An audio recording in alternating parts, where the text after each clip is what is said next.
The inspector gave him 24 hours to fix the elevator brake, or shut the whole line down. Sable Prentice had $8, a duffel bag with a set of hand tools she'd carried since her last steady job on a grain elevator maintenance crew, and a habit of checking any elevator leg mechanism she passed for signs of proper operation. A habit that had led her, more than once that year, to exactly the kind of forgotten equipment that kept her fed for a few weeks at a stretch. She was 22 years old, laid off 9 months earlier, when the regional co-op that employed her consolidated its maintenance operations into a single traveling crew, eliminating every dedicated local position along the way. She had been moving through farm country ever since, taking whatever short-term work she could find.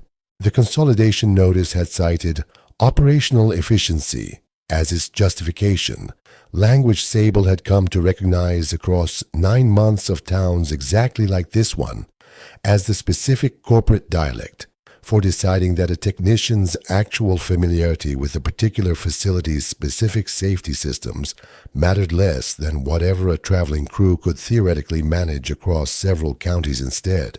She had grown up around exactly this kind of heavy equipment her whole life, her own father having maintained grain elevator machinery for nearly 3 decades before her, and she had learned, riding along on his service calls from an early age, the particular gravity of safety systems specifically, understanding that a brake mechanism's failure wasn't simply an inconvenience, but a genuine risk to anyone working near a loaded elevator leg. She arrived at the grain elevator outside Hartwell Station on an ordinary Tuesday morning, drawn by the sight of a state safety inspector's vehicle parked beside the loading dock and a foreman pacing anxiously nearby, phone pressed to his ear, his voice carrying the particular strain of a man delivering news he desperately wished he didn't have to deliver. "I understand the severity, sir," the foreman said into the phone. "We'll have this addressed within the day. I promise you that." He ended the call and stood there a moment, staring at the elevator's main leg mechanism with an expression of genuine alarm. "Rough morning?" Sable asked, approaching carefully. The foreman turned, startled. "You could say that. Name's Otis Kavanaugh. The state inspector just found a critical failure in our leg brake system, the mechanism that keeps the loaded bucket elevator from free-falling if the drive motor loses power. He's given us 24 hours to fix it properly, or he's shutting down the entire operation, effective immediately. This elevator serves 11 farms across this county. A shutdown doesn't just cost us money. It leaves 11 harvests with nowhere to go, right in the middle of the season." "What exactly failed?" Sable asked. "The brake's own emergency engagement mechanism," Otis said. "Inspector says it's worn to the point of unreliability, meaning if the drive motor actually lost power during operation, the brake might not engage properly, and the whole loaded leg would freefall. He's not wrong to flag it. I just don't know how we fix something this critical in 24 hours, particularly given our own maintenance contractor can't get anyone out here before Thursday at the earliest." "How long has this elevator been running without a proper safety inspection?" Sable asked. "Longer than it should have," Otis admitted. "Budget's been tight these past few years, and safety inspections kept getting pushed back in favor of whatever repair seemed most urgent at the time. I don't think anyone intended to let a critical system like this one go unaddressed this long. It simply happened, the way these things sometimes do, one deferred inspection at a time. I used to do exactly this kind of elevator maintenance," Sable said. "I'd need to see the brake mechanism directly before I could tell you honestly whether 24 hours is actually possible, but I've fixed worse in less time when the situation demanded it." Otis studied her a long moment, the particular desperate calculation of a man with nothing left to lose by trying. "I don't have much authority to offer beyond whatever the co-op can pay for emergency repair work," he said, "but if you can actually fix this before that inspector returns tomorrow morning, I'll make certain you're compensated properly, whatever it takes." Sable climbed into the elevator's mechanism housing and examined the brake system methodically. understanding that a systematic diagnosis would matter enormously given how much safety margin the repair actually needed to restore. She checked the mechanism's major components in sequence, understanding that a rushed inspection risked missing exactly the detail that would matter most once actual repairs began. She found the problem within the hour. The brake's primary engagement spring had weakened considerably with age, no longer providing sufficient force to fully engage the mechanism's friction surface during an emergency stop. A failure mode exactly as serious as the inspector had described. "This is fixable," Sable told Otis, climbing back down, wiping grease from her hands with a rag she'd found in the mechanism housing. "I'll need a replacement spring of the correct specification, considerable time to properly disassemble and reassemble the brake housing, and I'll want to test it thoroughly before I trust it to actually hold under real load conditions. That's not a quick repair, even working as fast as safely possible. We've got some spare parts in the maintenance shed," Otis said, "though I couldn't tell you whether anything matches what a brake system this specific actually requires." They searched the shed together and found, among considerable clutter, a spring that appeared close to the correct specification. Though Sable determined she'd need to verify its exact tension rating before trusting it under the brake's actual operating conditions, she examined several other candidates as well, understanding that the shed's disorganized inventory might contain something even more suitable if she took the time to look properly rather than settling for the first plausible option. "This one," Sable said finally, holding up a spring she'd found near the back of a dusty shelf.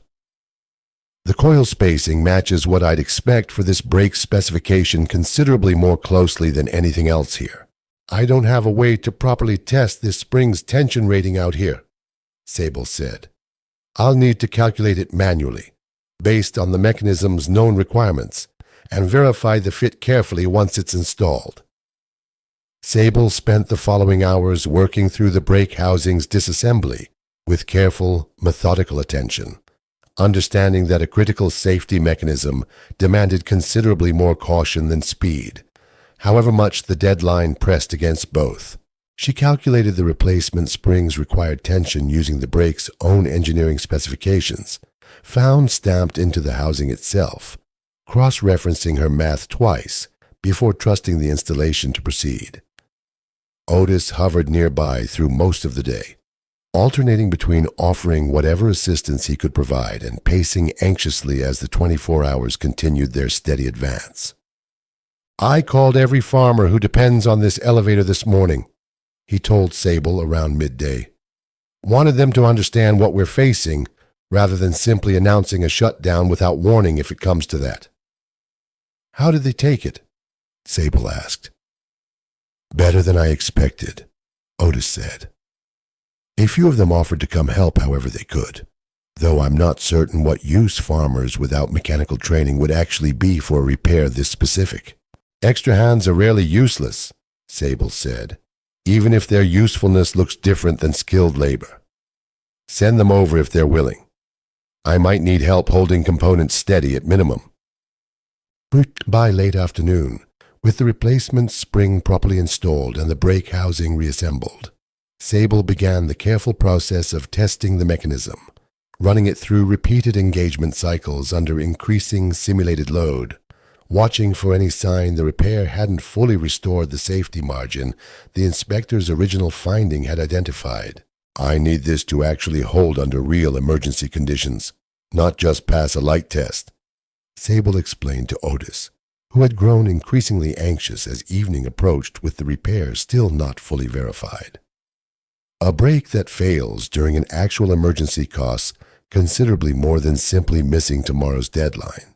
3 farmers arrived that evening, a man named Delmar Osi and his 2 grown sons among them, having heard through Otis's own calls that help was welcome, and Sable put them to work assisting with the mechanism's final adjustment and cleanup, understanding that even unskilled hands considerably sped the process when properly directed.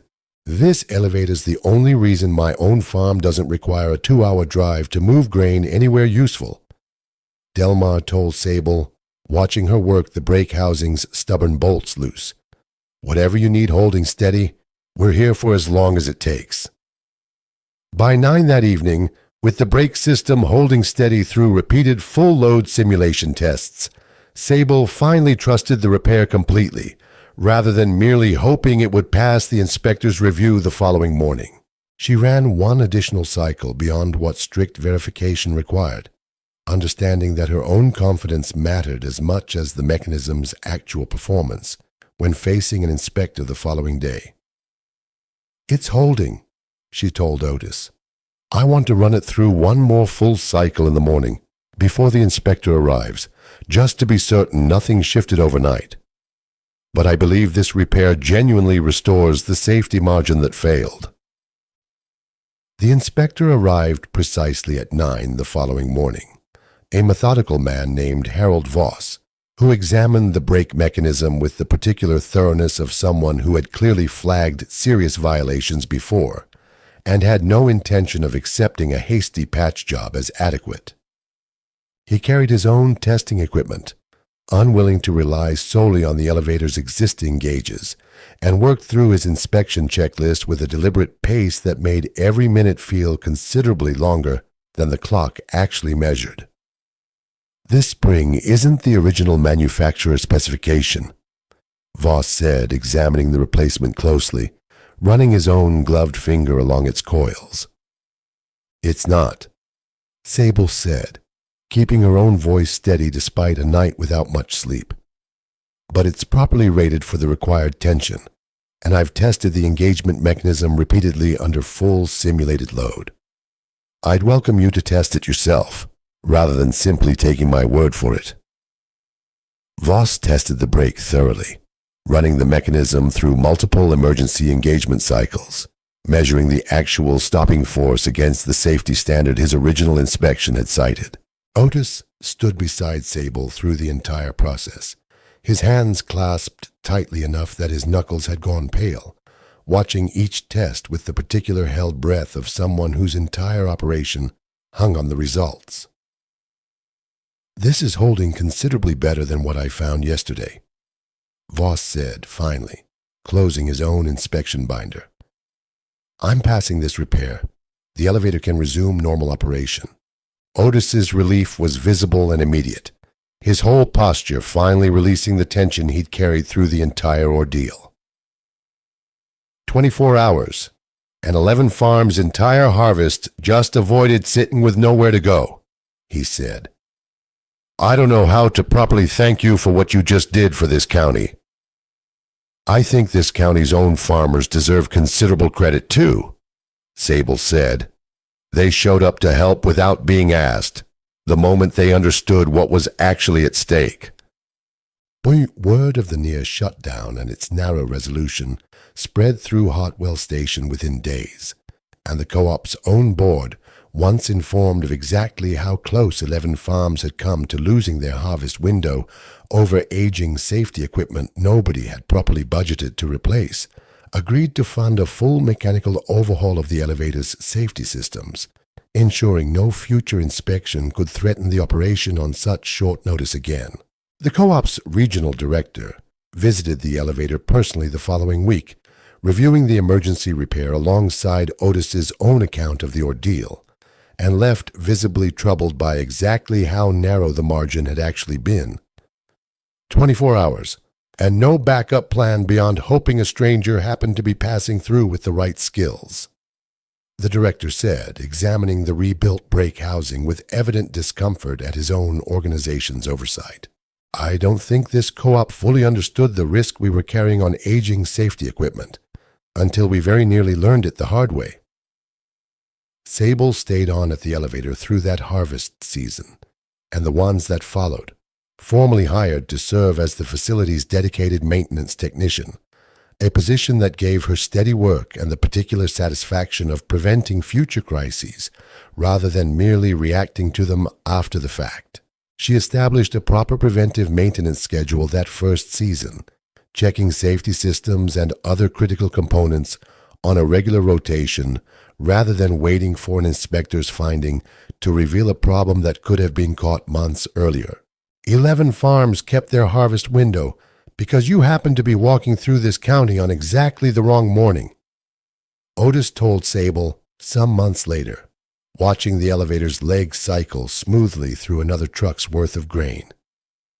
I don't think I'll ever stop being grateful for that particular coincidence, however unlikely it seemed at the time. Delmar Osei stopped by more than once that season as well. Bringing produce from his own farm as a standing thanks, he insisted on continuing regardless of Sable's own protests that it wasn't necessary. "You kept this whole operation running for 11 of us," he told her one afternoon. "I don't think a few vegetables properly repays that, but it's what I've got to offer, and I intend to keep offering it." His own sons took to stopping by occasionally as well, curious about the mechanism they'd helped repair that first frantic day, and Sable found herself, more than once, walking them through the elevator's basic operation, with the same patient attention her own father had once shown her at a similar age. Sable thought, some evenings that season, about the 9 months of towns and consolidation notices that had led her to a state inspector's vehicle parked beside a loading dock on an ordinary Tuesday morning, and understood, watching the elevator's operations continue smoothly through harvest after harvest that followed, that she had found, at the end of that unsettled stretch, exactly the kind of purpose she'd feared she might never find again. Not simply steady work, but the particular privilege of arriving with exactly the hours needed, and making every single one of them count for 11 families who would never fully know how close their entire harvest had come to sitting with nowhere to go. She wrote to her own father that season, describing the elevator and the 24-hour deadline and the whole strange sequence of events that had led a routine equipment check to become, in the end, exactly the kind of steady purpose she'd feared she might never find again after the consolidation ended her own maintenance career. His reply came a few weeks later, brief but proud in the particular way Sable remembered him always being. "Told you a good elevator technician's respect for safety systems would find use somewhere, whatever the co-op decided about needing it anymore. Proud of you for refusing to rush a repair that mattered this much, even with the clock running out on 11 families' entire season." So, here's the question worth sitting with tonight. How many entire communities' worth of livelihood depend on a single piece of aging safety equipment, one inspection away from a shutdown that could idle an entire season's harvest? And what does it take? 24 hours. A foreman willing to call every farmer who depends on the operation, a stranger who understood exactly which repair actually mattered, for 11 harvests to keep moving instead of sitting stranded. If this story stayed with you, subscribe to Salvage Line for more, and tell us in the comments where in the world you're watching from tonight.